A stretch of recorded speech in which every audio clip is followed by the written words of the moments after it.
And if you don't believe in yourself, you shouldn't be putting in that money anyway. If you believe in yourself, you think you're good enough, then you should be able to put up or find the money to put up and take the risk.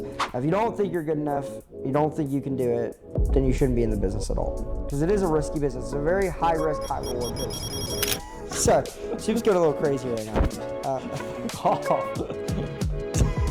I'm in Dallas, Texas with Skylar Saxon. He just closed a $45,000 wholesale deal, and he's only 20 years old. He paid for this giant apartment with this wholesale deal, and Skylar is gonna walk you through how long he's been wholesaling for, some awesome tips so that you can make $45,000 wholesaling too, and he's gonna talk about this deal. So what's up, Skylar? What's going on, guys? Thanks for having me, man. Always, man. Dude, we've been friends for a while now. I'm so excited to see you grow from, just figuring out about wholesaling to now doing $45,000 deals. So how did you get this deal in Dallas, Texas? Yeah, I appreciate that, man. Yeah, so anyway, I own my own company. We do direct to seller. Our main acquisition source, PPL, actually was the reason that we found this deal. It was about a $200 PPL lead through iSpeed leads on the fixed price mode. We bought about 20-ish of those leads, and out of 20, we've closed about 2 so far. And they both were, over that 10,000 mark. One was right around that, and then the second one was the $45,000 deal that you're referring to. A little bit about that deal. That deal was over in McKinney, I guess that way, north, kind of north of DFW, one of those north suburbs. Great area. It's not super hot in investment because there's only kind of one side of McKinney that's super hot in investments because the other side's like totally new. The private schools and the gated communities, whatever, but then there's the older side kind of near the downtown district that's a little bit older with a lot of investment properties and a lot of potential around that area. So anyway, we called that lead. It was actually a tired landlord. It was a tired landlord lead. The guy had had the property for about 25 years, somewhere around that. And he was like, yeah, I, entered my information somewhere. He was like, first of all, how'd you get my number? I was like, oh, I'll be totally honest with you, man. I'm just calling about the property or whatever on, I think it was Greenwood or whatever, the property on Greenwood. And then he was like, how'd you find my number? I was like, oh, well, we buy acquisitions through a certain software. They run, who puts numbers where and who puts, information places. I was like, you probably entered your information on a sell your, cash home fast rate. I was like, oh yeah, I remember doing that, whatever. And so point is, you kind of got to be transparent because they'll always ask you that. If you're transparent with them, like, oh, you probably entered your information, I bought the lead, but then I tell them, I'm incentivized to make you a deal because that's a $200 lead that I'm wasting if I don't make you a deal versus somebody that's going to skip trace your number or knock on your door or something like that. So that, I have that backside investment that I want to make back. So anyway, I told him that, and we couldn't agree on a number at first. We were super high. We were at like he was at like the 350s, and I was down at like 315, 310. So, around the 40,000-ish number off. We weren't able to get anything done, and actually this kind of a lesson for wholesaling too, but it took about 3 months. We initially talked to the guy on like January 31st or somewhere around there, and then we didn't get the deal closed until May 7th.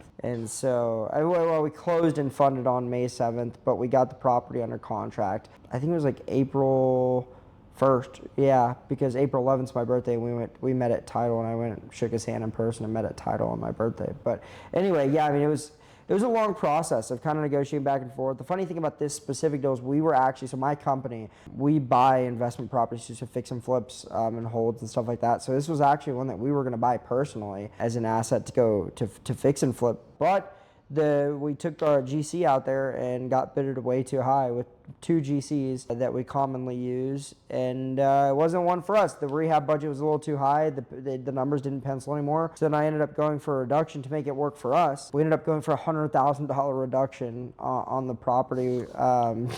We ended up going for a $100,000 reduction. That took another month. And then once we got the reduction, we're like, well, we could make a pretty decently big wholesale fee. Or I think the profit was looking like around, I think it was like the 80,000 mark for fix and flipping it. But again, that was going to take 4 or 5 months. You're incurring a lot more risk. So we're like, we weighed the pros and cons. We're like, let's just wholesale this one and then fix and flip the next one. That's what we did. And so, made the 45,000, and now we're on to the next one. Dude, I love this. So you invested $4,000 in PPL from iSpeed to lead, and then that turned into like 2 deals, so like $60,000 Yeah, a in little bit over profit. that. Yeah, exactly. That, talk about some returns, guys. That's better than any shitcoin you can buy in crypto. But not everyone is getting those returns. I mean, Skylar is really, really good at closing. He's one of the best closers I know in all of wholesaling. And again, he's only 20 years old. So where did you Appreciate get that. so good at closing wholesale deals? Like, how did you learn? Like, all the people out there, like, yeah, maybe I can buy PPL, but like, how did you actually get so good at closing? Yeah, I mean, I know like Max kind of looks homeless sometimes and doesn't know, doesn't look like he knows what he's doing some of the times, but I promise you he actually does. And if you meet him in person, then you realize that you would actually think he doesn't know what he's doing more than the YouTube videos. On the YouTube videos, it looks more legit, but I promise you he actually knows what he's doing. I mean, I'd consider you one of my top mentors that I've had within the last 2 years of when I got started in real estate. Obviously I worked for the company you were an ex-managing partner at now, and I did learn a lot there underneath you and some of the other managing partners there. Then I went and taught myself. I mean, eventually you get to the point to where it's like, if you can figure out what you're going to do and you can figure out a good system and structure, all it is replication. I mean, essentially, there's different types of real estate, but specifically wholesaling, it's just replication on most of the deals. It's all figure out what works for you, figure out how you can negotiate with the seller and get properties under contract, figure out a good either dispo company to work with, a dispo partner to work with like yourself, or, I guess now dispo company, Max Dispo. Congratulations on that. That's awesome. Dispo company, dispo partner to work with, either people to JV with, which I normally wouldn't recommend. Usually work with a big company like Max Dispo or some, other big player in the business. You're going to lose a little bit more on the backside, but you want to get those deals sold. That really doesn't matter. I'd rather lose $20,000 on the backside, but at least make, an initial $10,000 or $20,000 on the front side rather than making zero because I couldn't dispo myself during the option period. So it's always good to have a good relationship with a dispo partner, and then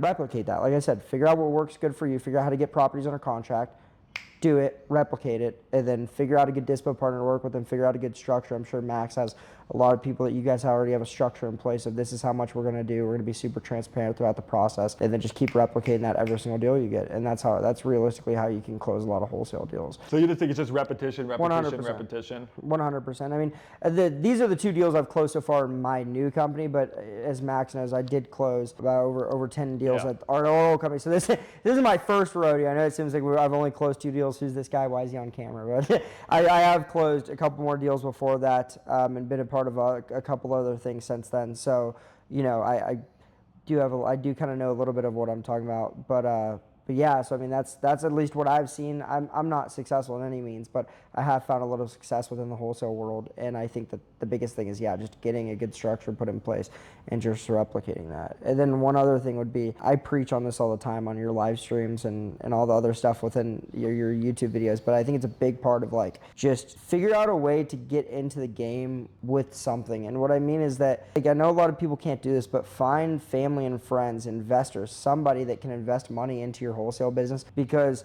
you are going to waste, and I know I might be crapping on some people's dreams about skip tracing and this and that. Some people skip trace and they use skip matrix or whatever, and they pull prop wire, prop stream, whatever. That's great. You pay $100 a month for prop stream or whatever.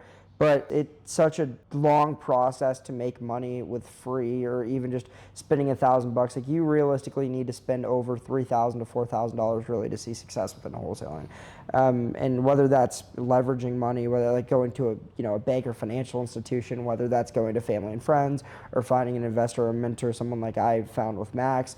Figure out a way to where you can really start your wholesale business from not just from the ground up, but from that level up, and you're already a step ahead of everybody else, because finding those exclusive leads to call is really what's going to change the game in your wholesale business, honestly. I mean, you're going to be calling those skip trace leads for months on end. Yes, you can definitely see success in it, but it's not going to pay it's not going to pay your rent and pay for your groceries the first 3 months to 5 months of it. Now, I'm curious, because you already have experience, so it's easy for you to go and spend $200 on a lead, $4,000, $10,000 on PPL, because you're confident you can close them. But if you're a day one newbie, do you think you should still go out and raise capital from friends and family and go buy PPL leads? Or is that something you maybe do 3, 6, 12 months down the run when you're confident on your numbers and you're confident on your pitch? Yeah, no, it's a great question. I would argue against your point there. I would say that it's great to learn, you do need to learn, but and this is a problem that at least I've witnessed within the wholesale world, is that there's a lot of people within this world that don't understand sales. They're not a people person. They don't understand sales. They can't communicate their points across to sellers and buyers and partners, because you get three different types of people you're working with. You're a wholesaler. You're working with sellers, you're working with buyers, and you're working with partners, whether that's a company partner or somebody you're JVing with. And you have to get down your communication to communicate your points across to all three of those, because you're going to be negotiating with all three. You're going to be negotiating your price with your seller. You're going to be negotiating whether it's equity in your company or a certain percent that your dispo partner is taking or whatever. You're going to be negotiating with your partners or other companies you work with, and then you're going to be negotiating the end price on what you sell that property for after you have it under contract with your buyers. So you have to know how to talk to these people, where it's to where you could you can be driving your car, pick up the phone, you get a call from any of those three, and you can easily have a conversation without even thinking about it. And a lot of people can't do that. And if you can't do that by the first week or two of wholesaling, I think that it's something that you're born with, you're not taught, honestly. And I would argue that. And Max, you might argue against it because you got a lot of people in your Discord that you're trying to teach or whatever.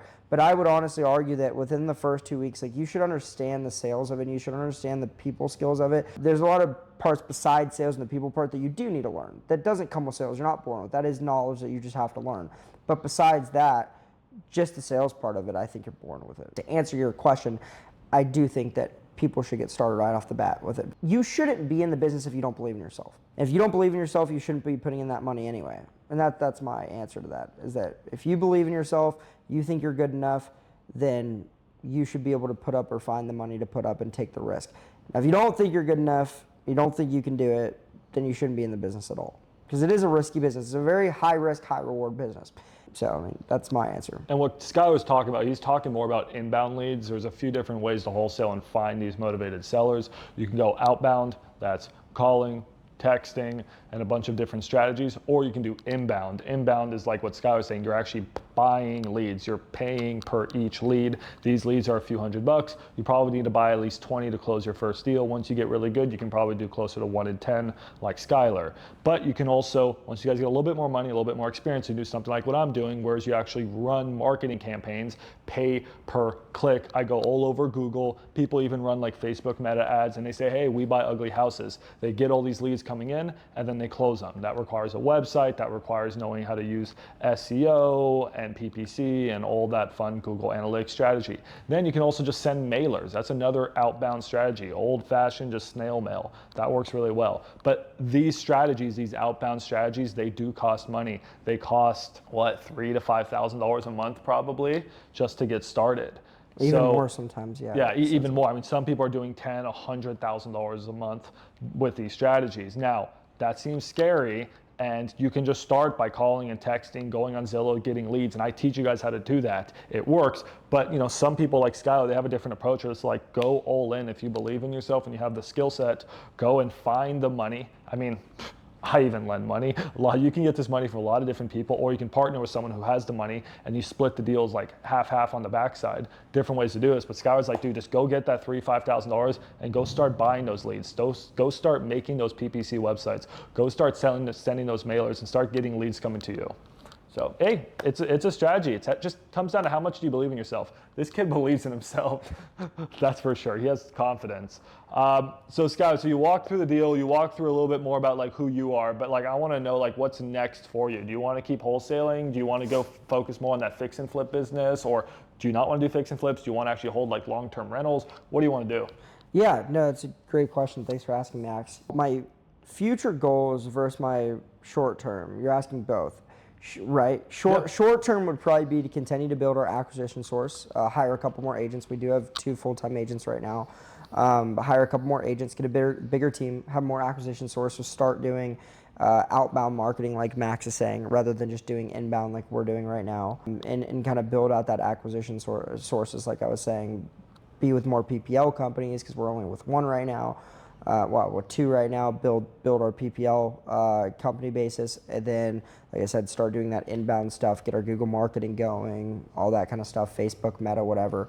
Long-term goals, I would hope that Feldman Sachs, which is my company, one day would become commercial private equity fund. Hopefully, I mean that's the goal, is to start acquiring residential assets like we're doing right now. We syndicate our capital, so continue to run our syndication model for our residential flips and our residential holds, and then eventually move into commercial and start either, whether that's a fund structure, whether that's syndication like we do now, and really start building out that commercial hold asset pool. Love it, man. And guys, he's only 20 years old, so it's never too late. It's never too early. Skylar, do you have any other final tips for the people watching?